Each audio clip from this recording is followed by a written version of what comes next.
दोस्तों बात किया जाए तो अभी मैं उपस्थित हूँ पटना के दीपक सर के पास। कहीं ना बात किया जाए तो बहुत सारे छात्र छात्राएं का डिमांड था कि एक बार दीपक सर के पास जाइए और उनसे रेलवे के बारे में चर्चा कीजिए कि आखिर रेलवे में इतना कम सीटें क्यों हैं और कब तक ये सीटें बढ़ेंगे, नोटिफिकेशन कब तक आएंगे। वही सारे मुद्दा पर हम बात करेंगे और जितने भी विद्यार्थी का भर भर के कमेंट आ रहा है सारे विद्यार्थी तक सर का जो इंटरव्यू है पहुँचाने का काम करेंगे।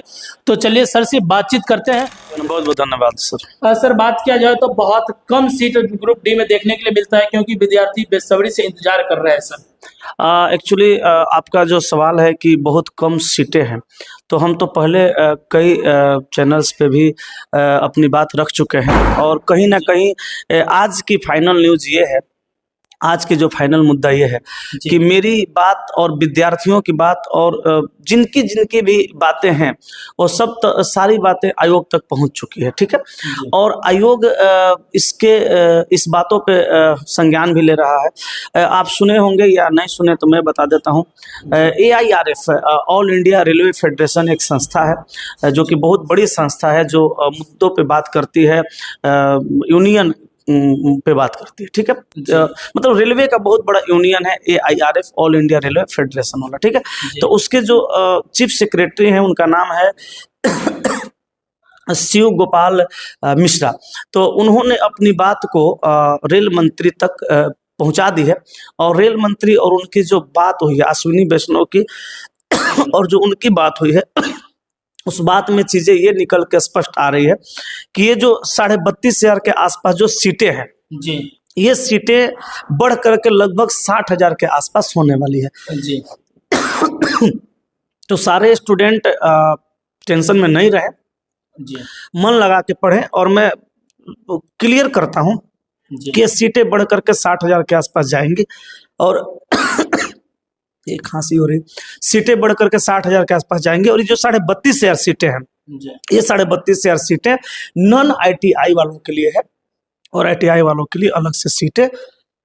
सर कहीं ना कहीं बात किया जाए तो अभी आज 18 तारीख हो गए, कल 19 तारीख हो जाएंगे और 23 तारीख से फॉर्म भरने का भी डेट दे दिया गया। क्या सर, क्या कब तक इसका नोटिफिकेशन आएंगे जो विद्यार्थी भी अब बेसब्री से इंतजार कर रहे हैं? 21 तारीख, आज 18 है ना, 2-3 दिन और रुक जाइए। 21 तारीख तक कहीं ना कहीं ये चीजें आपको देखने के लिए मिल जाएंगी कि वैकेंसी बढ़ चुकी है और ITI वालों के लिए कितना सीट है और नॉन ITI वालों के लिए कितना सीट है ये क्लियर कर दिया जाएगा। जहां तक मुझे लगता है कि 32,500 सीटें जो है ये नॉन ITI वालों के लिए ही होगी, क्योंकि बातचीत में ये पता चला कि ये जो सीटें हैं ये टेक्निकल सीटें नहीं है 32,500, ये नॉन टेक्निकल सीटें हैं। और हमारी मांग भी थी, सारे बच्चों की भी मांग थी, सारे लोगों की मांग थी कि जो नॉन टेक्निकल सीटें हैं वो ग्रुप डी की जो नॉन टेक्निकल सीटें हैं जिसमें टेक्निकल काम नहीं होता है वो 10th पास के लिए किया जाए और जो टेक्निकल सीटें हैं वो ITI वालों के लिए किया जाए। अब रहा बात कि ITI वालों को क्या फायदा है, तो ये जो नॉन टेक्निकल सीटें हैं जो 10th पास वाले जिसपे फॉर्म फिलअप करेंगे उस पर ITI वाले भी करेंगे जी, लेकिन लेकिन जो ITI वाले सीटें होंगे, जो टेक्निकल सीटें होंगे उस पर सिर्फ ITI वाले ही करेंगे। तो ITI वालों का दोनों तरफ से बल्ले बल्ले है और नॉन ITI यानी 10th वाले बच्चों के लिए भी बल्ले बल्ले है, क्योंकि उनके लिए सीटें अलग की जा रही हैं। पिछले बार कहीं ना कहीं वैकेंसी जो है उसमें चर्चा कर दिया गया था कि अब जितना भी पोस्ट आएगा सब पे ITI लागू हो जाएगा। जो बच्चा बैठे हुए थे, जो बेसब्री से इंतजार करते थे कि रेलवे का ही तैयारी करते हैं, वो सब भर भर के ITI कर लिए और फिर इस बार जब वैकेंसी आई 2025 में तो बात किया जाए तो बोल रहा है कि अब ITI नहीं लागू है। उस पर क्या देखिए, 2019 में ये सारा झोल हुआ है। 2019 से पहले का अगर आप ग्रुप डी का वैकेंसी देखिएगा तो सारी वैकेंसियां 10th पास पे ही करवाई जाती थी। ठीक है, 10th पास जो भी होते थे ग्रुप डी की वैकेंसी, ग्रुप डी का फॉर्म बड़े आराम से भर देते थे। लेकिन 2019 में रेलवे का कहना यह हुआ, शायद उनका कोई योजना होगा जी, वो सोचे होंगे कि चलो भाई ITI लागू कर देते हैं क्योंकि रेलवे है, टेक्निकल चीजें हैं, सारे के सारे चीज। तो उन्होंने 2019 में ये कहा कि अब सारी ग्रुप डी की सीटें ITI वाले भर पाएंगे, ITI पे होंगी।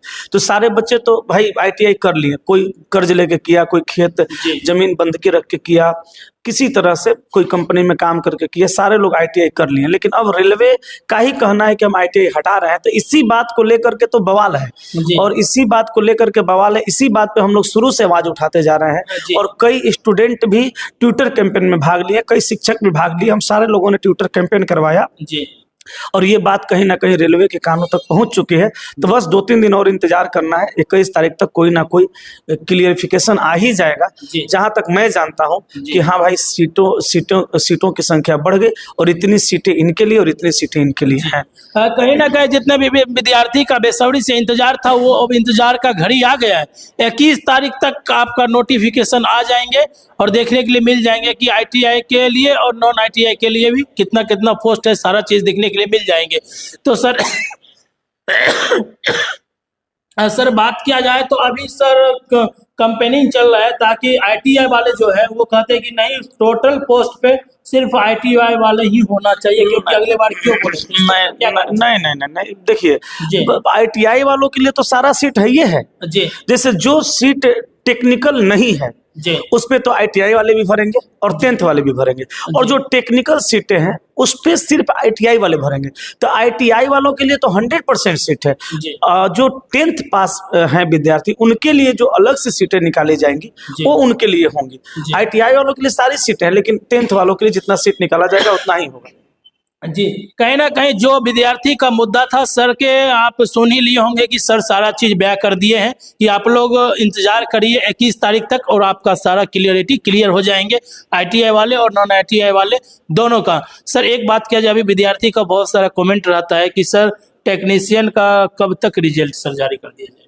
बहुत जल्द उसका भी रिजल्ट आएगा, क्योंकि देखिए आंसर के तो जारी हो ही गया है, जी। लेकिन मेरे ख्याल से CBT 2 का जी। जो रिजल्ट आने वाला है, जी। मतलब CBT 2 के लिए CBT 1 जो हुआ है ना LP का, जी। उसका जो रिजल्ट अभी आने वाला है, पहले उसको दे देगा CBT 2 के लिए, जी। फिर उसके बाद टेक्नीशियन हो ही जाएगा। तो बहुत जल्द आने वाला है। जी। इसका डेट तो कुछ क्लियर है नहीं कि मैं डेट बता दूंगा, जी। लेकिन उम्मीद कर सकते हैं फरवरी में आ जाएगा। किसी जी। ने मुसल्लपुर हाट, पटना के मुसल्लपुर हाट में सब्जी मंडी का सेकंड गेट के सामने आकर देखेंगे तो मेरा बोर्ड दिख जाएगा। यस बॉस एक कपड़ा का बड़ा सा शोरूम है, उसके ऊपर में सारा मेरा कोचिंग शिफ्ट है। तो यहाँ पे आ सकते हैं, ऑफिस में मिल सकते हैं। जितने भी विद्यार्थी हैं सर का सुन लिए हैं, क्या लोकेशन है, उस लोकेशन पर आइए। अगर रीजनिंग पढ़ना चाहते हैं, बेस्ट ऑफ बेस्ट करना चाहते हैं आप रेलवे के लिए, तो सर के पास आइए। 30 नंबर ग्रुप डी में लेके बैठे हुए सर, और बेसब्री से आप लोग का इंतजार कर रहे हैं। आइए और सर से पढ़िए और अपना एक सफलता पाइए। सर आप अपना इतना कीमती समय दिए, इसके लिए सर बहुत बहुत बहुत धन्यवाद। कीमती समय आप ही लोग के लिए है, मेरा कुछ नहीं, सब आप ही लोग के लिए। इसके लिए धन्यवाद नहीं करना है, लेकिन फिर भी आपका बहुत बहुत धन्यवाद। ठीक, थैंक यू सर।